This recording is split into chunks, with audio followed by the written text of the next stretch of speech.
मतदान कार्ड नसेल तर मतदान करता येईल का? आपले मतदान केंद्र कसं शोधायचं?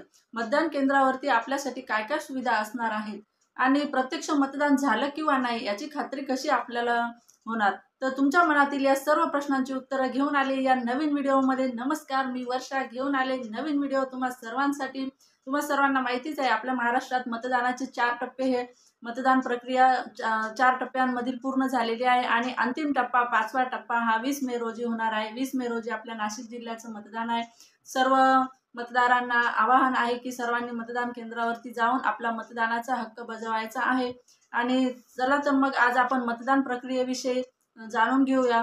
सर्वात प्रथम मतदान कार्ड जर आपल्याकडे नसेल, इपिक त्याला आपण म्हणतो, ते नसेल तर मतदान आपल्याला करता येईल किंवा नाही.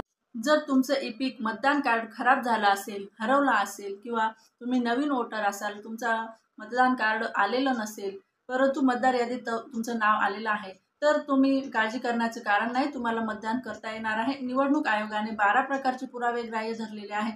तर ते पुरावे कोणकोणते आहेत ते मी तुम्हाला आज दाखवते आणि त्यावरती आज आपण चर्चा करणार आहोत. तर सर्वात प्रथम आहे तुमचं पॅन कार्ड.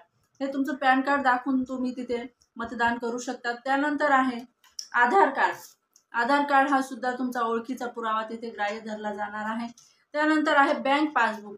बँक पासबुक ज्यावरती तुमचा फोटो असेल, बँक किंवा पोस्टाचं पासबुक आपण तिथे दाखवून आणि मतदान आपण करू शकता. त्यानंतर जे नरेगाचे रोजगार हमीच्या कामावरती जे मजूर असतात त्यांना जॉब कार्ड मिळालेलं असतं, जॉब कार्ड दाखवून सुद्धा तुम्ही मतदान करू शकता. त्यानंतर आहे पासपोर्ट. इथे पासपोर्ट साईज फोटो म्हटलेलं नाही तर पासपोर्ट म्हटलेलं आहे. पासपोर्ट म्हणजे पारपत्र. जे आपण परदेशात जे व्यक्ती जात असतात तर त्यांच्यासाठी पासपोर्ट हा तयार केलेला असतो. तर जे कोणी परदेशात गेलेले असतील तर त्यांच्याकडे पासपोर्ट हा असणार आहे. मग जर तुमच्याकडे इपिक नसेल तर पासपोर्ट दाखवून सुद्धा तुम्ही मतदान करू शकता. त्यानंतरचं आहे तुमचं ड्रायव्हिंग लायसन्स. ड्रायव्हिंग लायसन्स दाखवून पण आपण मतदान करू शकतो. त्यानंतर आहे स्मार्ट कार्ड. राष्ट्रीय लोकसंख्या नोंदणीद्वारे दिलेलं जे स्मार्ट कार्ड असतं ते सुद्धा. जर तुम्ही पेन्शनर असाल तर पेन्शनधारकांना सुद्धा कार्ड असतं आणि ते कार्ड दाखवून आपण मतदान करू शकतात. त्यानंतर आमदार खासदार यांना दिलेले ओळखपत्र. त्यानंतर UDID प्रमाणपत्र. जे दिव्यांग बांधव असतात तर त्यांना शासनाकडून दिलेलं असतं UDID प्रमाणपत्र. त्यानंतर कामगार मंत्रालयाने आरोग्य विमा स्मार्ट कार्ड दिलेले आहे तर ते सुद्धा ग्राह्य धरले जाणार आहे. त्यानंतर तुम्ही जर शासकीय कर्मचारी असाल तर तुम्हाला जे दिलेलं ओळखपत्र आहे ते सुद्धा इथे ग्राह्य धरलं जाणार आहे. तर अशा पद्धतीने हे 12 पुरावे आपण जर मतदानासाठी आवश्यक असलेले 12 पुरावे जे आयोगाने ग्राह्य धरलेले आहेत ते मी तुम्हाला सांगितलेले आहे. आता आपण बघूया की मतदान केंद्र आपलं कुठे असणार आहे. तर मतदान केंद्र आपलं जे आहे तर ते आपल्याला VIS स्लिप वाटप केलेले आहे. म्हणजे वोटर इन्फॉर्मेशन स्लिप ह्या BLO मार्फत प्रत्येक कुटुंबाला दिलेल्या आहेत आणि त्यावरती तुम्हाला मतदान केंद्राचं नाव, पत्ता, मतदानाचा दिनांक, त्यानंतर मतदानाची वेळ, त्यानंतर मतदान केंद्राचं लोकेशन, नकाशा, तुमचं मतदार यादीतील अनुक्रमांक सर्व काही त्यामध्ये दिलेलं आहे आणि आवश्यक सूचना पण त्यामध्ये दिलेल्या आहेत. परंतु तुम्हाला जर VIS स्लिप मिळालेली नसेल तरी सुद्धा काळजी करण्याचं कारण नाही. तरी सुद्धा तुम्हाला मतदान केंद्र तुमचं शोधता येणार आहे. तर ते कसं, तर ते मी तुम्हाला सांगते.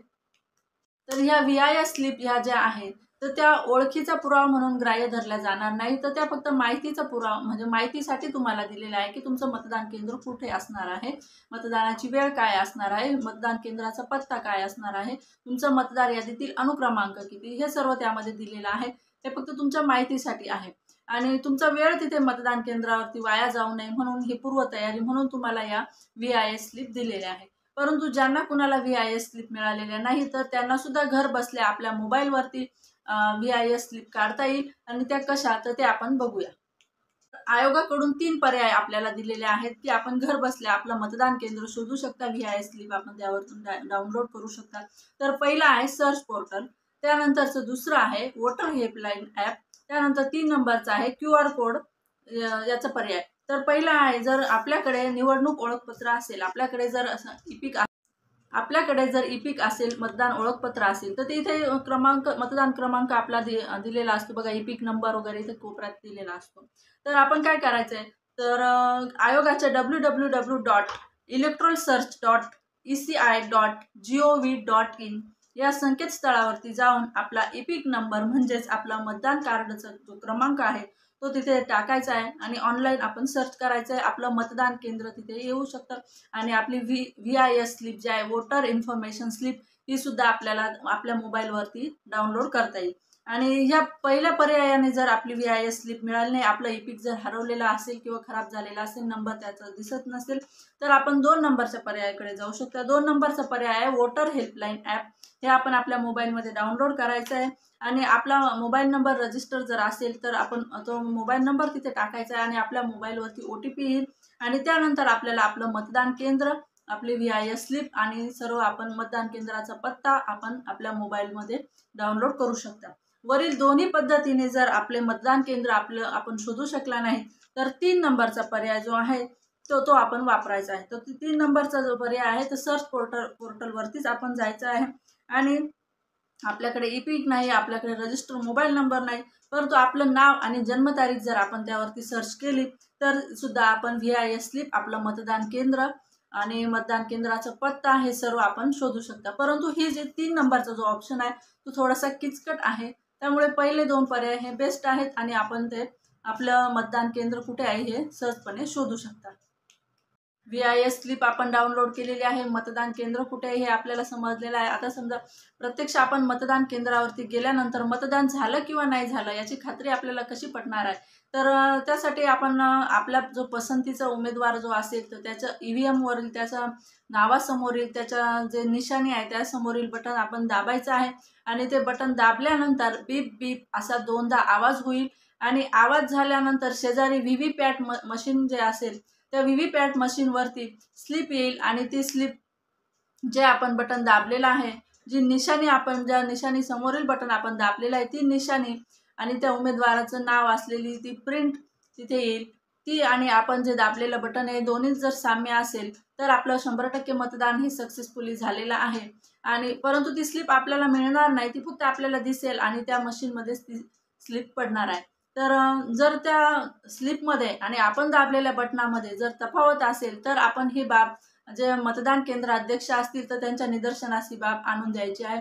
तर अशा पद्धतीने मतदान हे आपलं सक्सेसफुली झालं आहे की नाही हे पण आपण खात्री करून घेऊ शकता. नंतर वळूया आपल्या चौथ्या प्रश्नाकडे की मतदान केंद्रावरती काय काय सुविधा असणार आहेत.